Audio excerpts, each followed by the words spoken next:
No matter how many times it's discussed, this debate never goes away. One installer is telling you that microinverters are the future. Another is insisting that hybrid inverters are the only sensible option. Both seem convinced they are right, and both usually have plenty of reasons why the other technology isn't as good. The fact is, one of these inverter systems could save you money. The other could cost you thousands if it's the wrong fit for your roof. Every week we speak to homeowners being told completely different things by different installers. So today we're going to settle the debate. By the end of this video, you'll know exactly which inverter technology we choose for three very different homes, and more importantly, which one we choose for yours.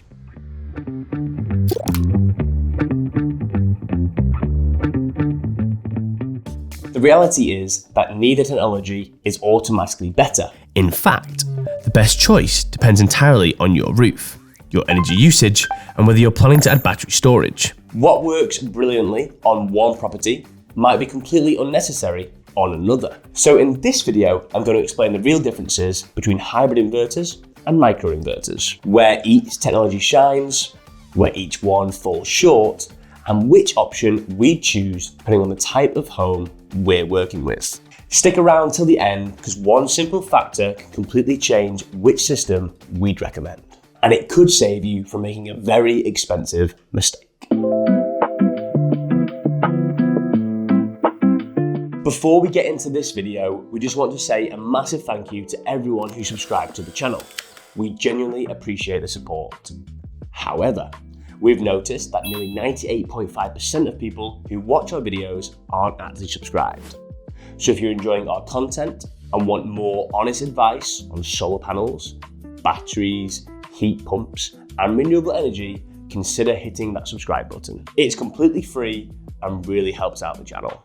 Before we compare the pros and cons, let's quickly explain what these systems actually are, because this is where a lot of people get confused. A hybrid inverter system uses one central inverter, usually installed in a garage or on an outside wall.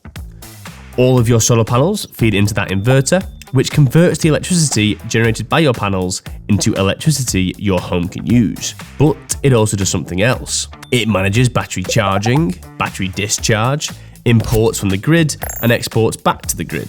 Think of it as the control center for your entire solar and battery system. A microinverter system takes a different approach. Instead of having one inverter for the entire system, every solar panel gets its own inverter mounted underneath it on the roof. Each panel generates and converts its own electricity before sending it to your home. They can also start generating slightly faster than a hybrid system. So as soon as the sun comes up, they kick in.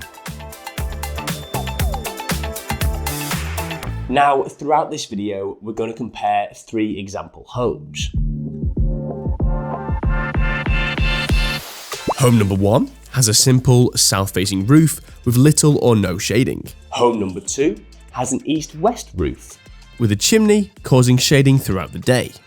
Home number 3 has multiple roof complications, including Velux windows, dormers, partial shading, and is also a homeowner who wants maximum monitoring and future flexibility. Keep those three homes in mind because we'll keep coming back to them throughout the video. You might hear that microinverters always generate more electricity. Now, while that is true, it's extremely minimal in some circumstances. Let's start with home number 1. This property has a 4.5 kilowatt south-facing solar system with virtually no shading. So in a typical year, either using a hybrid inverter or microinverter would result in around 4,200 kilowatt hours. The difference could be as little as 1 or 2%, which equals out around £20 a year. Is it great to save that money? Yes. Is it life-changing? Not exactly. Now let's look at house number 2. This property has an east-west roof with a chimney causing partial shading during different parts of the day. In this scenario, a traditional string-based system might generate around 3,800 kilowatts annually, while a microinverter system could potentially increase that to 4,000 or even 4,100 kilowatt hours, depending on the severity of the shading. That's an extra 200 to 300 kilowatt hours a year. If the homeowner uses that electricity themselves, that could be worth roughly £50 to £75 per year at current electricity prices. Over many years, that starts to become meaningful additional value. Then we have home number 3. Multiple roof complications, different panel orientations, Partial shading throughout the day. This is where microinverters are often their strongest because every panel operates independently. One shaded panel doesn't drag down the performance of the others. Think of it like a team project. With a traditional string system, everybody works at the pace of the weakest performer. With microinverters, everyone works independently. One underperforming panel doesn't affect the rest of the team. At this point, it's worth mentioning a third option that often gets overlooked in these discussions, and that's DC optimizers.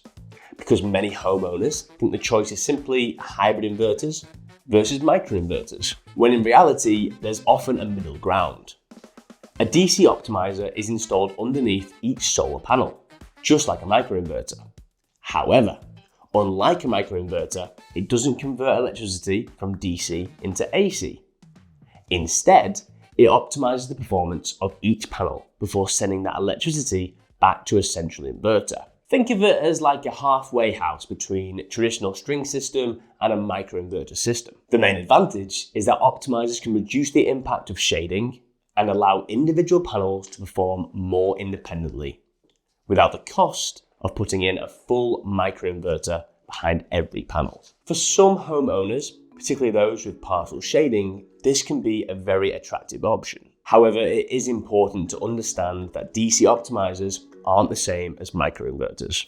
You still have one central inverter, meaning one point of failure, and many of the principles of a string system still apply. If the inverter fails, the entire solar system stops generating. You also have more components than a traditional string system, which adds complexity, but you don't always get the same level of panel independence that a true microinverter system can provide. Another thing to consider is warranty coverage. Many microinverter manufacturers offer warranties of up to 25 years because the inverter is designed to remain on the roof for the lifetime of the solar panel. With optimizer systems, you'll often find the optimizer warranty is different from the inverter warranty, meaning you may still need to replace the central inverter during the lifetime of the system. In simple terms, if a standard hybrid inverter is at one end of the spectrum and microinverters are at the other, optimizers sit somewhere in the middle. For home number 1, we'd probably still keep things simple and use a standard hybrid inverter. For home number 2, optimizers could be a very sensible compromise between performance and cost. And for house number 3, where maximum flexibility and panel level independence are the priorities, we'd still be leaning towards microinverters. So if microinverters can outperform hybrid systems on certain roofs and optimizers offer something of a middle ground, why do so many installers still recommend hybrid inverters? Well, this is where things get really interesting, because everything we've discussed so far becomes less important if battery storage is the main goal. 5 years ago, most homeowners were installing solar panels simply to reduce their electricity bills. Today, more and more homeowners want something else: energy independence. They want to store free solar energy during the day and use it later in the evening when electricity prices are higher. This is where hybrid inverters become incredibly attractive. Let's go back to home number 1. Imagine that property adds a 5 kWh battery alongside its solar system. Without a battery, the homeowner might only use around 35% of the electricity they generate. The rest gets exported to the grid. Add a battery and self-consumption could increase to over 70%, depending on energy usage and electricity prices. That could potentially save an additional £350 to £600 annually. Because hybrid inverters are specifically designed to manage both solar generation and battery storage from a single platform, they often offer a simpler and more cost-effective route into battery ownership. That's not to say microinverter systems can't work with batteries, because they absolutely can. In fact, Enphase has built an entire ecosystem around microinverters and battery storage. But if battery storage is one of your main goals, hybrid systems often start looking very attractive from a financial perspective. None of those are actually the biggest deciding factor. We'll come back to that in a few minutes, as it could save you from making a very expensive mistake. Here's where the micro versus hybrid debate becomes particularly heated. reliability.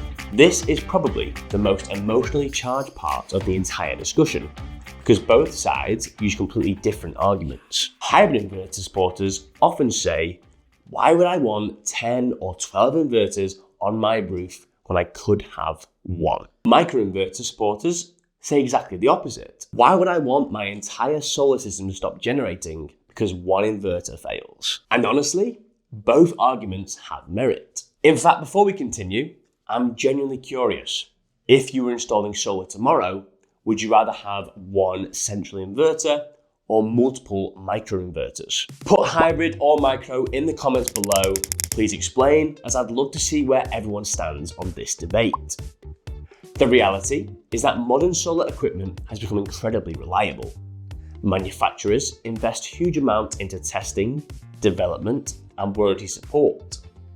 At the same time, some of the biggest names in battery storage and energy management have built entire ecosystems around hybrid inverter technology. These systems are installed in huge numbers across the world and have proven themselves over many years of operation. Most hybrid systems offer a 10 to 12 year warranty, whereas microinverter companies such as Enphase give customers a 25-year warranty on their microinverters, and they state that the majority of issues can be fixed remotely. Ultimately, reliability on its own shouldn't decide which inverter you choose. What's often more important is what happens when something goes wrong. And this is where microinverters have another major advantage. Let's imagine two almost identical homes. Both have 10 solar panels. Both generate roughly the same amount of electricity. Then one panel develops a fault. With a microinverter system, it's often possible to identify exactly which panel is causing the problem within minutes. That's because every panel is monitored individually. If one panel starts underperforming, you'll know immediately. For homeowners who love data, visibility, and detailed performance tracking, this can be a huge advantage. Home number 3, for example, would likely place significant value on panel level monitoring because it provides maximum visibility into system performance over time. But of course, all these benefits come at a cost. Let's talk about the thing every homeowner really wants to know. Cost. Because all of these advantages don't come for free. A typical hybrid inverter installation could cost several £100 to over £1,000 less than an equivalent microinverter system. And that's not because installers are making more profit. It's because you're effectively installing an inverter behind every single solar panel. More hardware, more electronics, more equipment. But here's the important thing. The cheapest system isn't automatically the best value, and the most expensive system isn't automatically the best either. Let's go back to home number 1.